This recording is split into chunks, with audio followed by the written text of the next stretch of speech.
बोलूयात पुढच्या बातमीकडे। दिल्लीमधली बैठक ही सकारात्मक झालेली आहे। आम्ही आमची भूमिका स्पष्ट केली। आज महायुतीच्या तिन्ही नेत्यांची बैठक होणार असल्याची प्रतिक्रिया बैठकीनंतर एकनाथ शिंदे यांनी दिलेली आहे। दिल्लीमधील बैठक सकारात्मक झाल्याचं मुख्यमंत्री एकनाथ शिंदे म्हणालेत। शिवाय आम्ही आमची भूमिका स्पष्ट केली असल्याचं देखील त्यांनी म्हटलंय।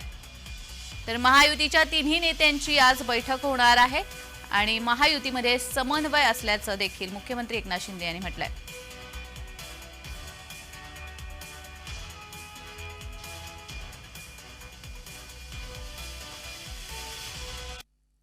बैठक सकारात्मक झाली आणि काल तर मी माझी भूमिका स्पष्ट केली।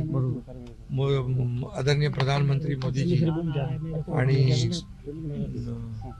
अमित शाह साहेबांशी देखील माझी चर्चा झाली। आज अमित भाई आणि जे.पी. नड्डा साहेबांच्या बरोबर चर्चा झाली आणि आम्ही तिघही होतो। मी होतो, देवेंद्रजी होते, अजितदादा होते। बैठक अतिशय सकारात्मक झालेली आहे आणि पुन्हा उद्याही बैठक होईल।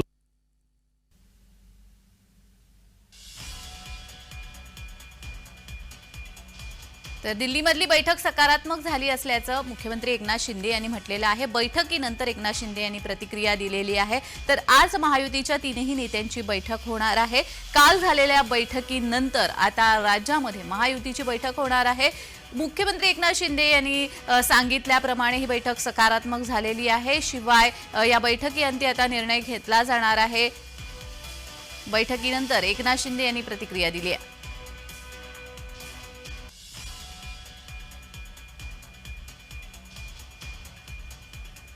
दिल्लीमधली बैठक सकारात्मक झाली आणि आम्ही आमची भूमिका स्पष्ट केली असल्याचं एकनाथ शिंदे म्हणाले आहेत। बैठकीनंतर त्यांनी प्रतिक्रिया दिली। अमित शाह यांच्या निवासस्थानी महायुतीचे तीनही नेते उपस्थित होते आणि मुख्यमंत्रीपदी कोण विराजमान होणार याच्यावरती या बैठकीदरम्यान चर्चा झालेली आहे। आगामी ज्या महानगरपालिकेच्या निवडणुका येऊ घातलेत त्या संदर्भात देखील या बैठकीमध्ये चर्चा झाल्याची माहिती आहे।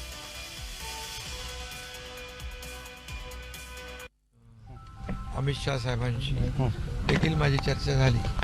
आज अमित भाई आणि जे.पी. नड्डा साहेबांच्या बरोबर चर्चा झाली आणि आम्ही तिघही होतो। मी होतो, देवेंद्रजी होते, अजितदादा होते। बैठक अतिशय सकारात्मक झालेली आहे आणि पुन्हा उद्याही बैठक होईल। तुम्ही चर्चा काय झाली म्हणजे चर्चा तुम्हाला सगळी मी अरे आमची भूमिका काल मी जाहीर केली की महायुतीच्या मुख्यमंत्री पदाच्या उमेदवाराला शिवसेनेचा पाठिंबा कालच मी दिलेला आहे। त्यामुळे तो डेडलॉक संपलेला आहे। आज निर्णय झाला नाही, आता ते त्यांचं विधानमंडळाचं नेता निवडीची बैठक होईल ना, त्यानंतर पुढची। तुम्ही साहेब पाऊण तास आधी जाऊन भेटला, तुमची वेगळी बैठक झाली। अमित शाह, जे.पी. नड्डांनी तुमच्या स्वतंत्र बैठक, त्यात काय चर्चा? अरे बाबा, असं काही नाही, ते वेगळी चर्चा काही नाही। असं सरकार स्थापनेवरच चर्चा झालेली आहे, अशी वेगळी काही चर्चा झाली नाही। अजित पवार आमच्यामध्ये पूर्णपणे समन्वय आहे, सकारात्मक आम्ही सगळे आहोत आणि आम्हाला राज्यातल्या जनतेने जे अतिशय क्लिअर कट मॅन्डेट दिलेले आहे त्यांचा आदर आम्ही करतोय आणि लवकरच सरकार स्थापन करू। अजितदादांची आणि फडणवीसांची स्वतंत्र बैठक सुरू झाली होती, त्यांची एक स्वतंत्र बैठक झाली कोणाची? तटकरेंच्या घरी अजित पवार त्यांची काय, त्यांच्या पक्षाची बैठक झाली ना। दोन उपमुख्यमंत्र्यांची बैठक झाली, दोन उपमुख्यमंत्री आधी आले होते, मी आलो उशिरा आणि नाहीतर आमचे पण तिकडे झाले। शपथविधी कधी होईल साहेब? अरे बाबा, आता तुम्ही एकदम घाई कशाला करताय? आम्ही घाई नाही करत, 26 तारखेला पहिला कालावधी संपलाय म्हणून काही व्यवस्थित सगळं होईल। पहिला कार्यकाळ आता काळजी भाऊ मुख्यमंत्री मी आहे, सगळ्यांची काळजी घेतोय। तुम्ही काय मागणी केली साहेब? अरे बाबा, केंद्रात तुम्हाला मंत्रिपद दिलं जाणार की राज्यपाल पद तुमच्या पक्षाला मिळणार? सगळं तुम्हाला सविस्तर मी सांगेन। तरी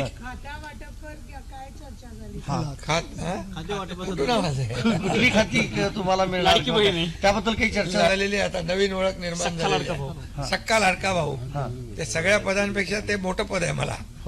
त्यामुळे खरं म्हणजे आमची चर्चा जी आहे किंबहुना आजची बैठक जी आहे ही बैठकीमध्ये अतिशय साधक बाधक चर्चा झाली आणि उद्याही आमची बैठक होईल आणि 1-2 दिवसामध्ये निर्णय होईल। पुन्हा दिल्लीत बैठक होईल होईल ना का येऊ नको इकडे नाही नाही, दिल्ली तुम्ही आले पाहिजे पण यासाठी शिंदे साहेब एका बाजूला थोडंसं कुठेतरी एक कॅम्पेन दिसतंय किंवा तुम्हाला बदनामी करण्याची विरोधामध्ये एक मोहीम चालवण्यासारखी दिसते. कशा- त्यामध्ये काय? अनेक जण जे भाजपचे प्रवक्ते सुद्धा काय सहभागी कसली आहेत. मोहीम आहे काय की तुम्ही अरे बाबा काल मी माझी भूमिका स्पष्ट केली संपूर्ण महाराष्ट्राने ते बघितली आणि मोदीजी आणि अमित भाईंची माझं फोनवर चर्चा झाली आणि शिवसेना जी आहे आमची वैचारिक एक विचारधारा एक समान असलेले आम्ही दोन्ही पक्ष आहोत त्यामुळे पदापेक्षा आम्हाला जनतेने दिलेलं जे काही कौल आहे आणि त्याचा आदर करणं हे आमचं काम आहे बोलून जातोय हसरा आहे ना महाराष्ट्राला त्यामुळे नाही, पण जो फोटो पुन्हा एकदा कुठला फोटो पुन्हा एकदा अमित शहा साहेबांसोबत जो फोटो आला हा काय त्या फोटोवर चर्चा सुरू झाली. काय फोटो मध्ये काय आहे? तुमचा चेहरा गंभीर अरे दिसतो. आता तुम्हाला कधी गंभीर कधी हसरा काय काय तुम्ही आता ठरवताय नाही, तुम्ही लाडकी ते तुम्ही ठरवा. भाऊजाऱ्यापासून तुम्ही हसरे दिसतात सगळीकडे अरे म्हणून बाबा हा प्रश्न विचारला. आजही मी खुश आहे कारण जे आम्ही 2-2.5 वर्षात जे काम केलं या महाराष्ट्रातल्या जनतेसाठी आणि महाराष्ट्रातल्या जनतेसाठी जे कल्याणकारी योजना आम्ही केल्या लाडकी बहीण त्यात महत्वाची आहे आणि त्याचा रिझल्ट जो आहे या निवडणुकीमध्ये पाहायला मिळाला. आतापर्यंतच्या इतिहासामध्ये कधी एवढी मेजॉरिटी मिळाली नव्हती. याचा अर्थ काय? याचा अर्थ सरकारवर जनता खुश आहे आणि सरकारच्या कामाबद्दल जनता समाधानी आहे. याच्यातच आमचं समाधान आहे. उद्याच्या बैठकीत पडदा पडेल असं म्हणायचं मुंबईत.